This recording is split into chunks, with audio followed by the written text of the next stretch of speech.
Okay, guys. So welcome to another What's Up Wednesday. We're just gonna make this one smaller again in case we need the internet.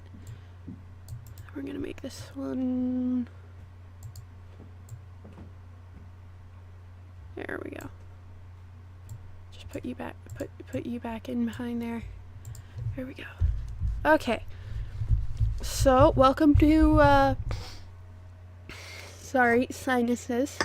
Part 2 of Inside My Brain. Now I'm going to try to make this video a little shorter than the last one. But it's also going to become a little bit more personal as I actually delve into how my brain works and how I think. I'm just going to say something quickly.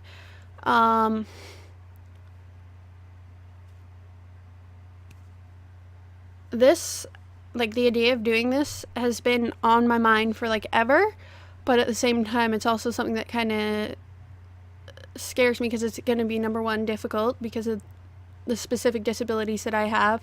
Makes it difficult to talk about this kind of stuff. And number two, it's kind of scary for it being out there.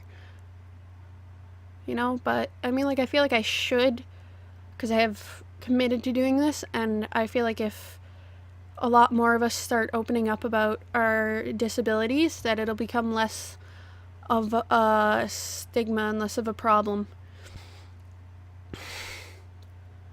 Because, I mean, like, we're living in the age of, like, social media and social media movements.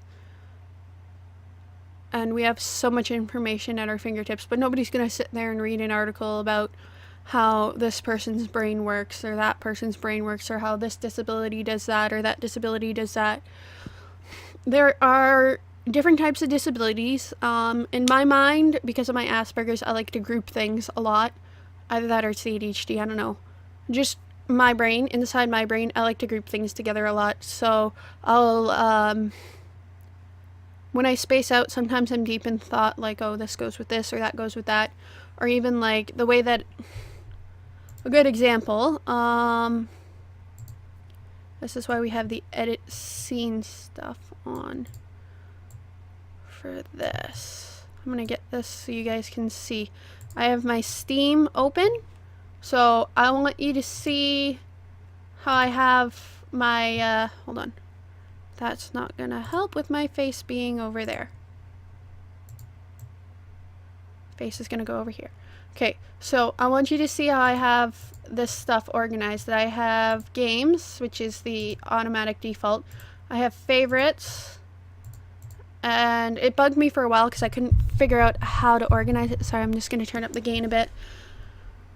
How to organize it, because I like to have things organized. I have some games that I install when I want to play them. I have games that I play on my own. I have my games that I can record for YouTube, and yes, I finally got FNAF, Five Nights at Freddy, but I don't think I'm going to play that right away. But yeah, a lot of the times, which is why I love my job at the grocery store, because you're doing that exact thing, and that's what my brain thrives on. For me, my brain, I feel like when I have to, hold on. Position / size, screen. I feel like when I have to organize things, it like gives me a little bit of a buzz, like a little bit of a high or like a caffeine rush almost, because it feels good and it feels right in my brain, which again could be the Asperger's or the ADHD. I don't know the specifics of each. And one of my coworkers, the butcher, said, I thought you were OCD or something, and like sometimes I feel like yes, because of the combination of my disabilities. Some of the time I'm OCD. But I want to get into the most important part. Just because I'm Asperger's doesn't mean that I'm always autistic. There are times, like, I feel like opening up about this, and like if you have a disability and you're watching this, I still don't have my Facebook page set up, but I want to make this a feature and distinct thing about my channel, which is our channel. It'll be our channel because I won't be able to do this without you guys. I want to have I want to start a trend for people of disability or people who are normal according to society to open up, tell the world how they see it, and just help each other. Because the way that it works is in high school compared to grade school, I went to a small grade school and a city high school, like a small town grade school and a city high school. I noticed that even though there was consistently 3 of us in grade school that were together after we found each other. But with the 3 of us, there was less like being isolated. And well, my class, like my specific grade, was very good about accepting me and being open to like my kind of weird. My one close friend, on the other hand, and this is what really gets me, kind of wasn't given that opportunity.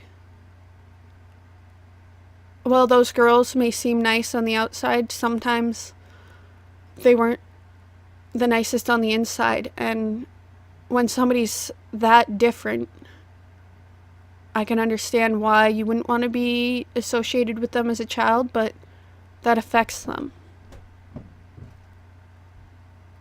And even though my friend was 2 grades younger than me, which I think it's ridiculous that you can't hang out with somebody just because they're on this side of the yard or that side of the yard or whatever. Like, without me, she wouldn't have had very many friends, and she still has problems making friends her age. Or at least the last time I checked with her. I gotta get together with her. I keep saying I'm going to, and then I never do. But I want to give you a peek inside my brain. Now, with the Asperger's, yes, you are sometimes autistic and sometimes not. So there will be times when you're having problems with the emotional stuff. So there'll be times where it'll be like I'm inside my brain, but at the same time I'm outside my brain, and I'm watching what I'm doing, and I'm like, okay, this is ridiculous. But I still get upset. Like, a good example is... right now, for example, I'm recording this. Usually I try to get my Wednesday video recorded at 1. And part of me is like really frustrated right now because I like it where I have my Wednesday video recorded before 2. It is 2:36, so approximately 2:30. And inside that is bugging me enough that like this part of my brain feels like it's like, no, this is wrong. We shouldn't even be doing this now. This should have been done earlier. Blah, blah, blah, blah, blah. But then there's that whatever part of your brain that does the thinking that's just like, well, it couldn't be helped. So it's like the constant battle because the Asperger's makes you smart enough to realize. But it also makes you flustered at the same time.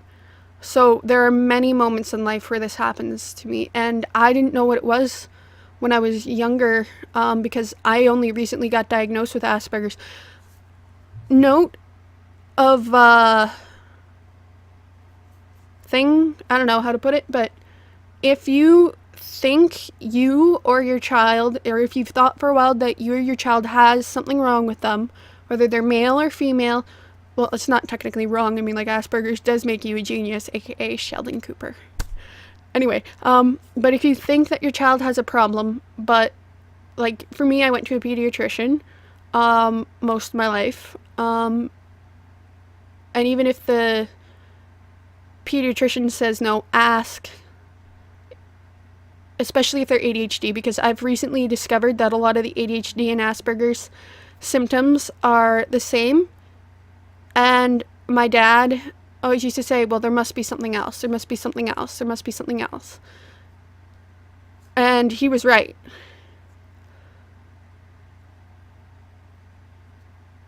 So, I mean, like, you know yourself, or you as a parent know your child better than any doctor possibly could. But at the same time, trust that doctor's judgment. If the doctor says after your child gets tested and it comes back negative as like you're not this or that or whatever, but you are this, trust that doctor. Because if you've gone for the testing for the Asperger's, see, and the thing is with my ADHD, these tests were the same kind of tests that they test you. I live in Canada, so we have the IEP system. I don't know what it's like in the States, how difficult it is to do it, but it was a real fight to get me into the IEP system, and I'm forever grateful for that, because even though it kind of, if you're in the point of the IEP system where you have the laptop bag, it targets you for a little bit of bullying, but it's not as bad as it could possibly be for your child if they don't have that laptop. If you want your child to succeed, you tell them they need to use that laptop if the school provides it. I've had tons of friends in high school, and it's kind of like, there are 3 types of mental states as far as disabilities are concerned. There are 3 different types of disability groups that I group them into. There's the constant need of an EA group, so like the people with like really like extreme autism or extreme Asperger's, where they like need somebody with them all the time, or sometimes some of the Down syndrome people need that. Then there's the people who are kind of okay on their own, but they do need the EA there, like they can function, they can do all that stuff. And then there's us, so my group of friends, my group of people that I associate with and hung out with. I call us the fence sitters, because other than that laptop bag in high school, you wouldn't be able to tell unless you interacted with us for a certain amount of time. There are those 3 distinct groups, and as a fence sitter, I call it. And the reason why I call it a fence sitter is because of the way that I see how this group of the normal people function, work, and like do whatever. And then there's us, who are just like almost normal, but not quite enough to be able to like be normal. And it's hard being that fence sitter.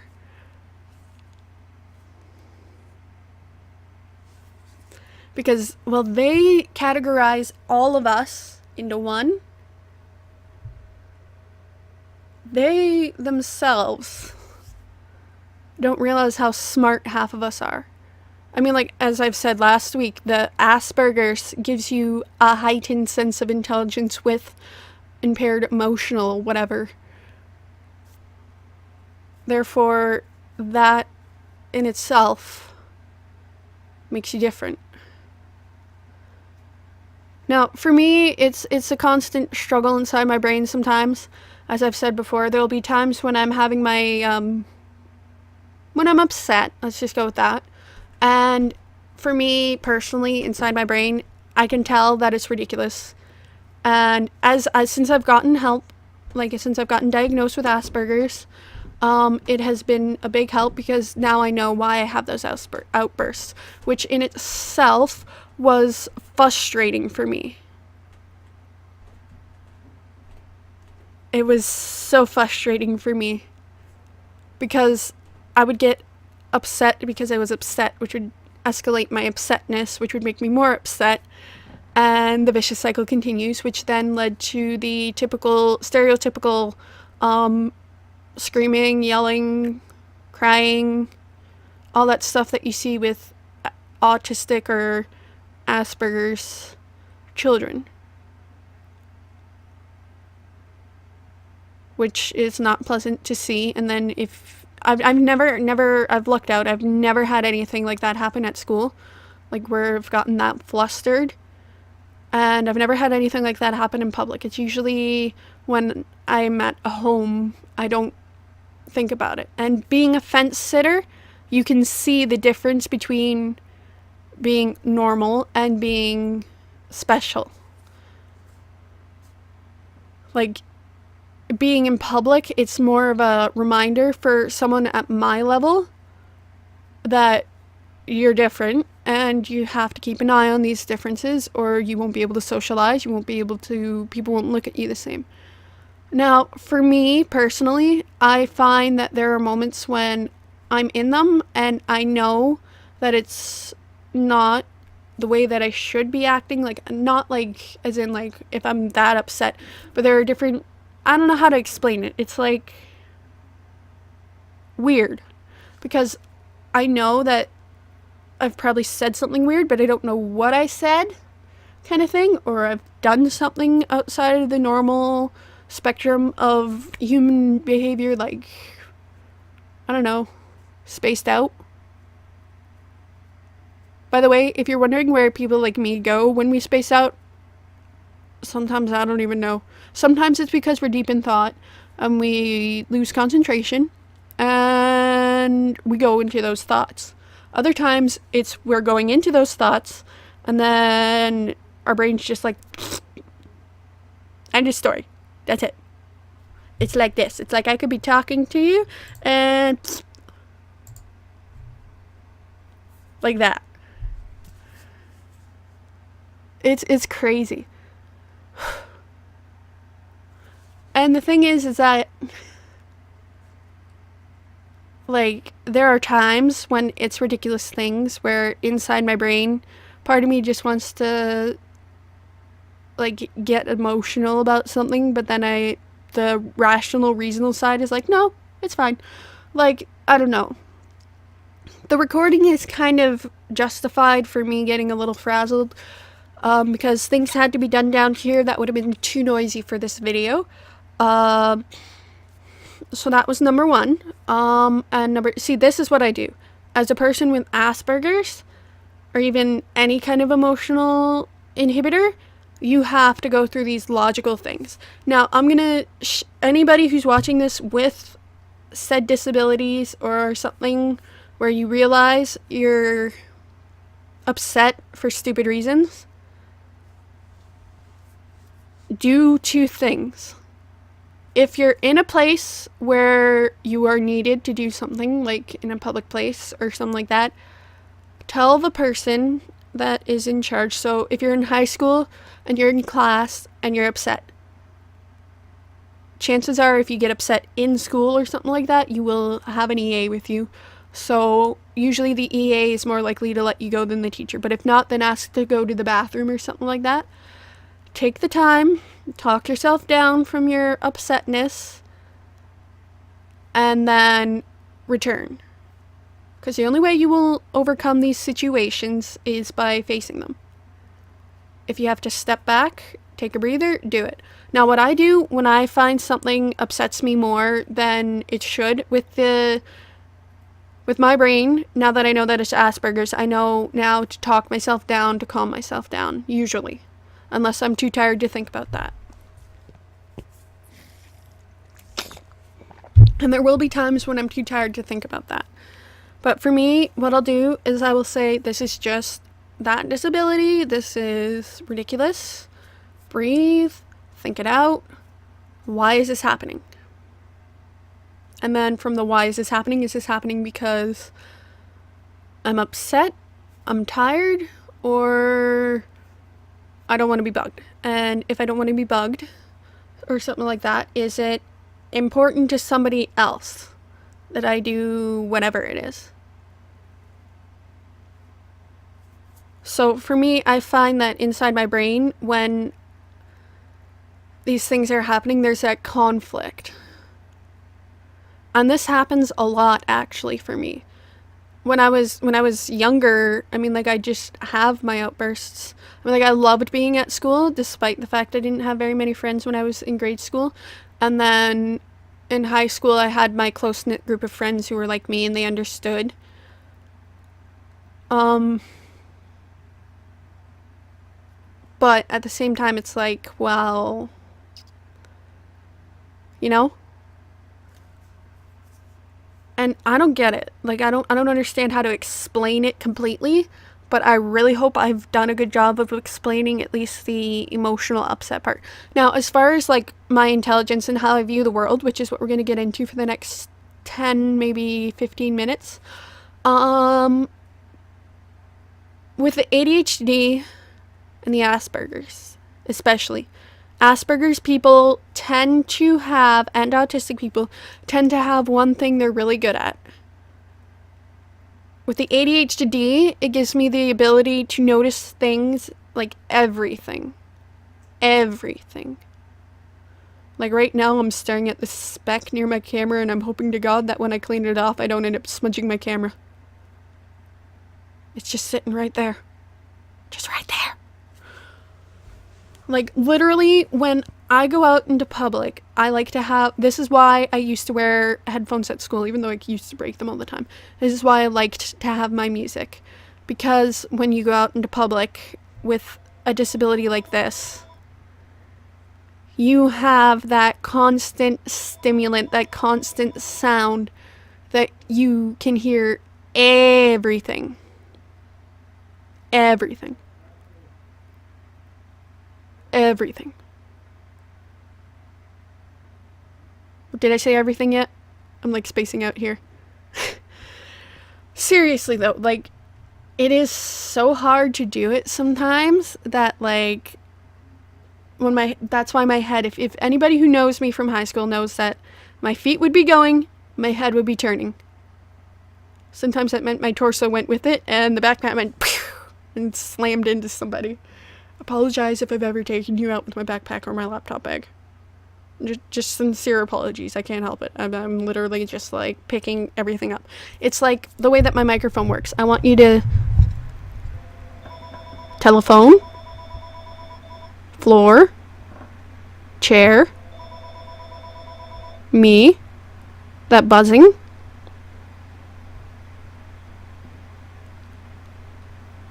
everything. I could actually... I want you guys just to listen for a minute.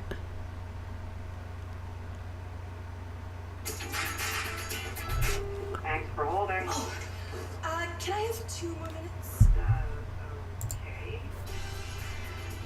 With its delicious fluffy texture, Philly can make everything seem a little better. This is my brain right now. After an exhaustive search for their new home, Dan and Bula need to come together to make a final decision. Your house up here is really the central, the dated house, and the pool house that is pretty well moving ready. I'm really at that point in my life where I want to feel settled and just I want to focus on other fun things rather than home renos. Yeah, I do kind of agree. Well, it sounds to me like you've pretty well made up your minds. Am I right? So that's like everything. I'm picking up on everything, like the way that this thing works. Alright, that's great. And Dan, you got your pool. That's my pool. Okay, so listen to 840. I'm going to go on an offer of $825,000 and tell them that that's it for you guys. That's your max budget. And hopefully I can get you this price. I hope you can too. On another note, we have your place to talk about. Jonathan, I want you to meet us back at your house at the end of the day because we have a little something to put a smile on your face. Sounds good. Alright, see you then. Bye. This is one of the hardest parts of my job. Dan and Bula are counting on me to get them this house for their max budget, not a penny more. This is going to take some finessing. I'm so happy we made a decision. I think we're going to love this new home. I just hope that they accept our offer. With no time to spare, Jonathan completes the last of the renovations. That's it. Reno's done. I get to work on Dan and Bula's offer and head over to the house to help finish it.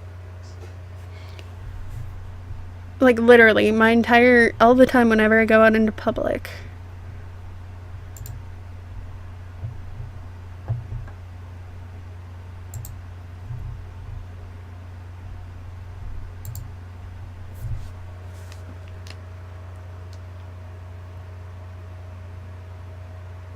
I gotta wait for this About ad to go through. 75% of sexually active Canadians will have at least one HPV infection in their lifetime. HPV can cause cervical cancer, but there's a vaccine called Gardasil 9 that can help protect you. Someone else's home. Well, there are other areas to check out as well. You guys go ahead. Now, this dining area is exactly what buyers want to see. Ask your healthcare professional if Gardasil 9 is right for you. The wall painting, now that it's all the same, it really flows nice. You're punching up the interest.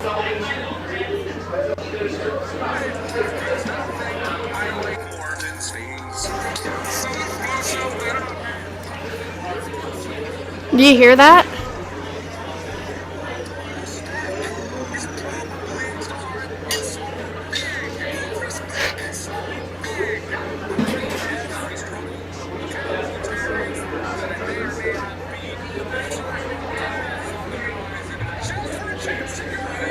that music eliminates that. Whatever I'm listening to, whether it's this or whatever. And that. And then all I hear is this. Which makes navigating work.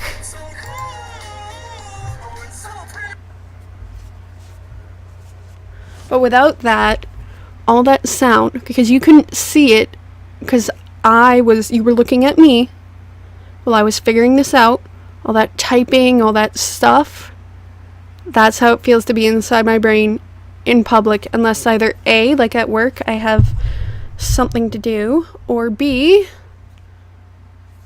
I have that music going on. Which is why generally I don't like to go in public unless I have something to do. And even when I'm off, even though like I'm comfortable at my work and I love my job, I don't go in at certain times if I can help it, because I know it's going to be busy and it's just crazy. Like, that is literally the inside of my brain when I go into public. Now, I'm not sure if that's because of Asperger's or ADHD, but you can't pick up on one thing alone. And even if you can, it has to be right in your ears. So while this is a disadvantage, if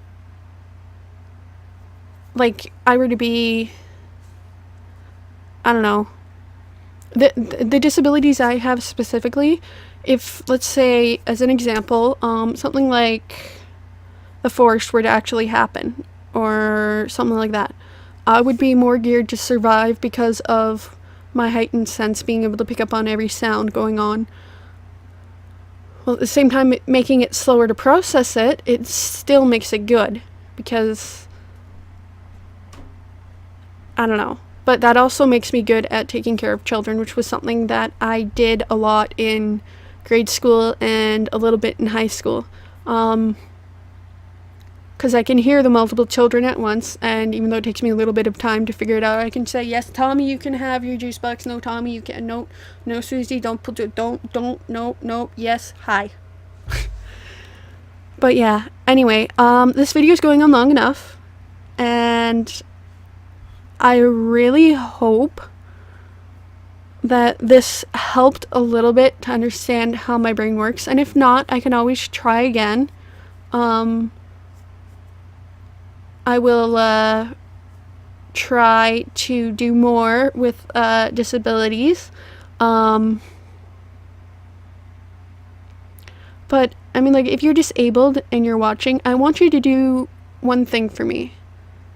Don't view it as a disability. It is an advantage with a disadvantage. At least the mental disabilities are. If you're physically disabled, like you're in a wheelchair, I have no idea what is up with that. Like, I can't speak for that because I've never had to be in anything like that. Luckily for me, my disabilities are more up in here than in my body. But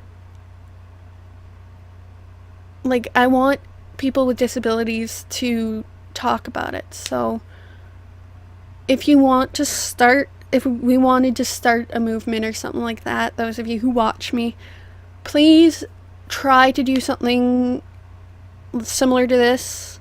Make it as many parts as you want. Inside my brain is what I think we should call it.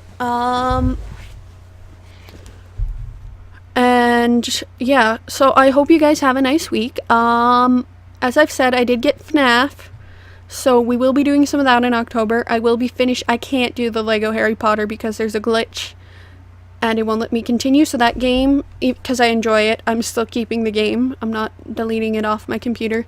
I will keep playing, and if I can figure out how to get past this glitch in any way, shape, or form, I will, and we will record it. But for the month of October, I have Castle of Illusions, which I have to finish, FNAF. The Forest is going to be an ongoing thing. We're going to try to finish some more Frambo. We can always do like the haunted house cleanup detail at some point. But I have a couple different like Halloween-ish games. Excuse me, I just chugged pop before this and now I'm gassy. Sorry. But anyway, we will have some stuff, and as far as the forest goes, I restarted the world because I found a better place. And I've been exploring on my own a bit, so we're gonna have some fun with that. And I will see you guys in the next video. Bye bye.